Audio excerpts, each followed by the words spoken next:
If you saw my Fold 6 unboxing, you'll remember I went on a mini rant about camera bumps. Well, REDMAGIC must have heard me because they decided to sponsor this ShortCircuit with their new 9S Pro, and it had, oh, well, first of all, oh my goodness, it's got anime. That's going to my house.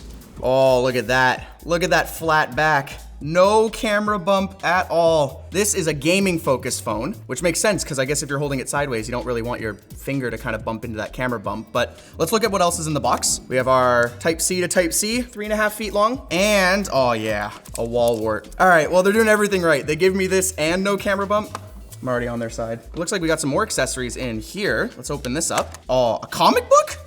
Oh, it's a quick start guide. It got me all excited with that comic book cover art on the front. Oh, this must be like a protective plastic backplate that goes on just like that.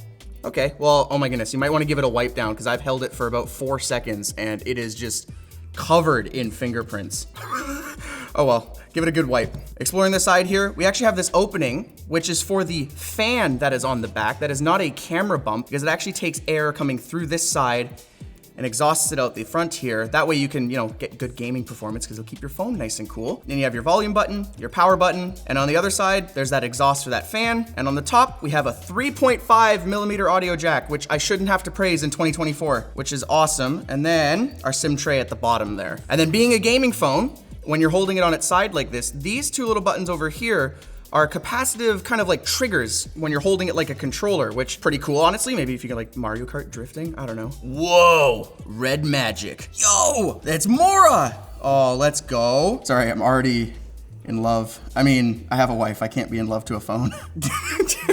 I've never had a wife on a phone. It's lit. Mora dress up. Okay, I need to get out of here. I'm gonna spend too long in there if I keep going, so. Okay. Oh, so that's not a notification slider. That's the game space button. Oh, she turns when I swipe. I'm focusing way too much on the anime girl. So this uses the Snapdragon 8 Gen 3, and ours has 16 gigabytes of DDR5X memory and 512 gigabytes of storage. The starting one actually starts at 12 gigabytes of RAM and 256 gigs of storage. And they actually have 4 different color options now, including a new one called Frost, which I think actually looks pretty good. This is our Cyclone one.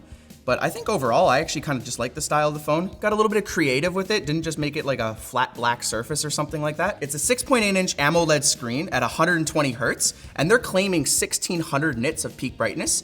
Our labs on a 1% area only tested 1,245. But we can't actually go any smaller than a 1% size. So maybe when they did their test numbers, they went even smaller than that. But overall, it still seems, I'm on 50% brightness, and like right now, that is very bright to see my wife, so I'm fine with that. And the touch sampling rate is actually at 960 hertz, which again, when you're gaming, can really matter if you need to make really quick adjustments or fine adjustments, or you're constantly moving on the screen. So let's test this screen though with some HDR content here. This is nice. I actually don't watch a ton of HDR content, even on my HDR devices like my phone or other phones.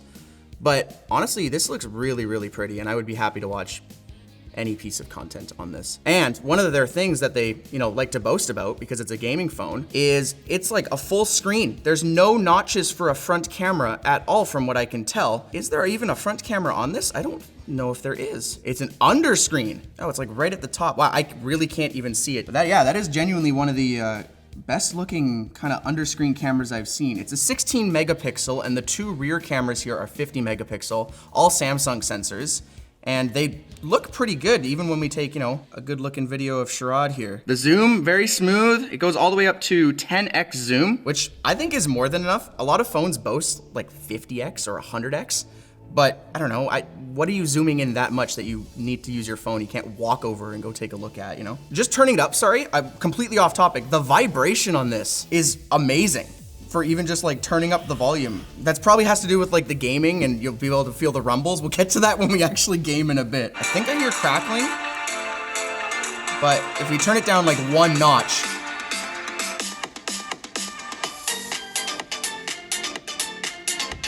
I like those a lot actually. But again, if you're not into speakers, 3.5 millimeter jack anyways, you can plug any type of headphone that uses that. So that's pretty sweet. Is the light too bright?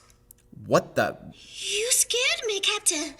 Don't do it again. Oh, I feel very uncomfortable. I don't actually know what to say. That kind of really caught me off guard. That's nice. At least I won't feel alone. I can just tap my phone every so often. It'll Feel the warm voice of a woman. All right, let's go into gaming. Oh, it's definitely blowing air out of there. You guys can probably hear it. It's very quiet in this room. You can barely hear it, so it doesn't really bother me. Oh, that's the haptic triggers there on the top there. You can see that it's turned to pink now. And if we pick a different color, blue. Doesn't feel too warm yet, which is good. It's just in the boot up screen. While it's queuing for a game though, they actually sell their REDMAGIC Cooler 5 Pro here, which is a little cooler that can attach to the back of your phone to help keep your temps, more managed. It can just connect with a USB-C cable, which you could use the one from your phone, or thankfully they give you another one here. I don't think we actually ended up needing it, because in our labs testing, when they were playing some of the games, all of them just hit their cap at 60 FPS. So we definitely weren't being thermal limited in any way, which is good. But I guess if you want to go even colder, this is ridiculous, and I love it. What's up, gamer? They let you do ShortCircuit now, huh? Apparently. This is the sequel to your waifu phone. Oh. Yeah, she's really attractive. Oh, look at that, smooth 60 FPS. I actually have a little FPS counter on the left there, and it is not dropping even a little bit. Let's go, which is, good. Our labs also tested it, got 60 FPS stable across the board in both COD Mobile and Genshin. If these triggers are a little awkward for you because you maybe don't like the haptic or this cable's getting in the way, they actually sell another accessory, which is pretty sweet. It's called the REDMAGIC Dual Shadow. Whoa.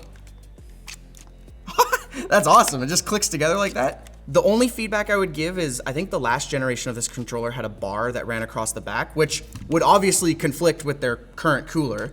But that bar helped give it a little bit of stability. If this is on the phone, we noticed it was a little wobbly when we were holding it, which might not give you the best of experiences, but I think having a controller is pretty cool. It's Bluetooth paired this time, but being able to game like this with an actual controller, I don't mind that at all either. It's pretty nice. The battery is the same size as the last phone as well. It's 6,500 milliamp hour batteries. It supports 80 watt fast charging, which is pretty awesome. And in the longevity test for a battery, doing a 1080p playback on YouTube, we got almost 20 hours of battery, which, I don't think I've ever personally experienced on a phone. Every phone I've had, I just kill way too fast. But 20 hours of battery just browsing media or, going on TikTok, that's honestly pretty sweet. Just some other notes about the phone. It's got NFC, which is great. It's got an under-screen fingerprint sensor, which, I personally prefer the physical button, but at least it doesn't add on another button to my phone, so maybe that's okay. It's got Bluetooth 5.3. It also has an IR blaster, which I guess if you're into that, that's pretty cool. I don't know what I would personally use it for, but at least it's got it. It has a lot packed into this phone, and starting at $649. I think that's pretty great. Our config ended up coming out to about $799. Which, flagship phone price, it's getting up there, but I think you get a lot in this phone, especially when it comes to the gaming and where it counts. Apparently they have game-inspired wallpapers that you can just have. No, Mora! As cool as these are, I lose my bay. This is like on the home screen. So you can see my Google, I'm gonna hit up. Oh crap, I opened my Google Calendar by accident. That's actually kind of funny, but bring me back Mora. Sherrod, you have bamboozled me. I have lost my wife. No! Oh well. I guess if you guys enjoyed this video, you should go check out the last REDMAGIC phone, which Linus did. He also had a waifu. I don't think he appreciated it as much as I did though.